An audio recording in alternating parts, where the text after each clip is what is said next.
are talking BAKEMONO, and this is written, directed, edited and produced by Doug Roos. And this is actually a Japanese movie, although it's obviously made by an American who I believe has been living in Japan for some time, and is a practical VFX kind of monster movie.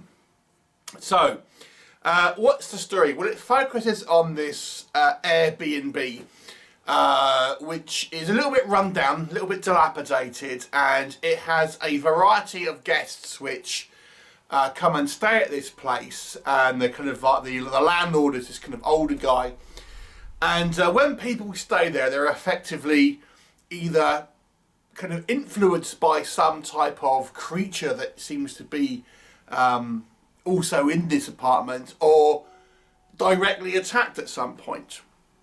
And it focuses on a variety of kind of people who end up at this place who are, you know, having dealings with this creature, you might say. I guess the through line is this kind of landlord character who is the kind of the human kind of behind it and everything. So what will happen? You'll have to watch the movie and find out. So let's discuss what works in this movie's favour. So Doug Roos has gone on record, a little bit like Steve Walsh, saying he's very anti-CGI in kind of movies and wants to have a purely effects-driven sort of style of movie, and that is the case of this one. And this being a monster movie, there's lots of VFX, lots of gooey creature effects, and those of you who love monsters, those of you who love gores, lots of kills, you'll find stuff to enjoy in this movie, because oh boy, there is a lot of it here. So, you know, we have a kind of quite gruesome film in many ways, with a high body count and many kind of death scenes in a variety of manners. So there's no shortage of gooey, gory VFX on display here, and I think, you know, it's a lower budget movie, obviously, but I think it's done to the point where it, you know, fans of that kind of like the practical gore will appreciate what they're seeing on screen. You know, yeah, okay, it's not the most realistic, but it's good. It's good enough, I think, that I think it will please most kind of horror hounds and gore fiends really out there, and there's a lot of it. And like I said, that we do have a variety of ways this kind of creature interacts with people, and the creature itself, I have to say, is pretty horrifying looking. You know, it's nightmare fuel, you might say. It's somewhat ill-defined, but I think it kind of works in the movie's favour in many ways. I won't sort of tell you too much about the kind of the creature really, but suffice to say, I think, you know, the way this monster is constructed and the way it's also filmed makes for a very kind of macabre and disturbing kind of like creature character, I guess. And like I said, there's also some decent kind of effects in regards to some of these kills as well. And because we have such a kind of a large cast of kind of different kind of guests and things, we have a variety of different kind of personality types, different kind of circumstances why they're there, and a variety in different kills as well. The through line being this kind of like this landlord guy, I suppose, who is the kind of the mysterious benefactor, I guess. So, you know, a lot of it is what do you want from a movie. If you want visual spectacle, then this is the film I think you should enjoy, because there's a lot of it. And like I said, it's pretty much non-stop. And it's very much like taking itself quite seriously as well. This is not like a spoofy movie. This is not where it's kind of one where it's like horror comedy where it's winking at the audience. Everything here is kind of like taken seriously, and the characters feel like they're in genuine kind of peril, and it has this kind of this sort of feel, this oppressive kind of feel. Partly I think it's because of the way this movie's filmed. It's always sort of dark. It's always kind of in the night. It's not really, you don't get really much in the way of kind of like day shots. There's always this kind of like this musical undertone that kind of, you know, sort of hits just kind of in the background, and the editing choices here as well. That we have lots of kind of close-ups, we have quick edits and things like this, with kind of like, you know, a close-up of the monster's face and things like this. It gives you that kind of, I have to say, somewhat of an Italian, like Fulci kind of feel in some ways. So that kind of folksy kind of style done in a kind of a Asian setting with a kind of like a fully practical VFX splatterfest. I mean, like I said, I think this movie definitely will appeal to some.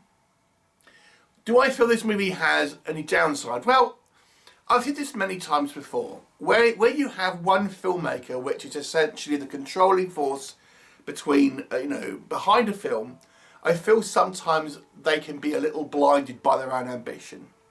And I think that's true of this movie. Now, Doug Roos certainly has a visual style. He certainly, I think, can create atmosphere, create spectacle, this kind of creature. But unfortunately, the storytelling side of stuff is where this movie falls down a little bit. Now, the movie almost plays a little bit like an anthology because we have a variety of people who are visiting this place who ultimately end up becoming croppers. So we don't really have a kind of a sort of central protagonist to kind of like for us to kind of gravitate to as a kind of as a person who we attach ourselves to emotionally. And there's lots of different kind of people that come in and out, but they do have some differences in regards to the personality types, but ultimately it kind of is similar. They're fairly similar really in their kind of, so you're not really getting different stories, you're just getting different, like an array of different kind of victims ultimately. The most consistent character really being an antagonist. So you have a bit of a less of an emotional connection because of it, and you don't feel as invested.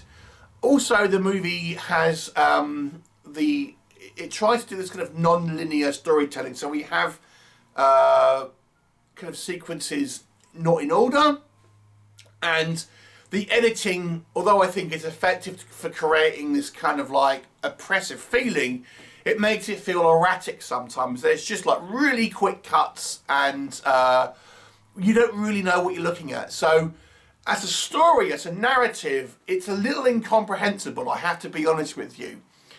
So it comes down to what you want from a movie. If it is visual spectacle, then, and you don't, you're into your kind of gore, you're into your kind of splatter, this movie I think you'll enjoy. But if you want a captivating story, it really isn't here. There's not much of a story, and what we do have is kind of mixed up, and ultimately it's a little confusing. So, like I said, I think maybe if we had combined a better narrative with the visual kind of style here, you would have had something pretty special, I think. But as it stands, I think visually speaking, I think it's fantastic. But obviously, as a story, then it unfortunately it kind of falls down in that regard, and ultimately becomes a little unsatisfying. And the movie ends up being a little bit like kind of background noise, where you're just watching this stuff on screen, and it looks it looks interesting, it looks kind of good, but you're not really invested because of the lack of characterization, because of the lack of a clear kind of through line in the narrative, or a central kind of protagonist here.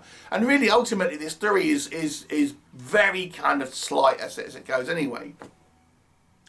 So it's kind of like you have to decide whether this is going to be the sort of films you want. Do you want a more story-driven film, or do you want a more visual kind of like visceral experience? Because ultimately that's what it's going to come down to. And how to rate this then makes it problematic, because I do feel that in some ways it kind of succeeds, and in other ways it kind of doesn't. So to me, this movie, I rate this down the middle. So it's kind of a 5 out of 10, because I do feel it succeeds in certainly its visual style. I think as a visual storyteller, Roos is a talented filmmaker, but I think he can either employ like a producer or maybe work off someone else's script. And again, I've seen it many times where filmmakers kind of have their idea what they want to portray, but you've got to think and look back and think of like, how are people unconnected to this movie going to feel about it? And when it comes down to it, I think there is a little bit of a disconnect.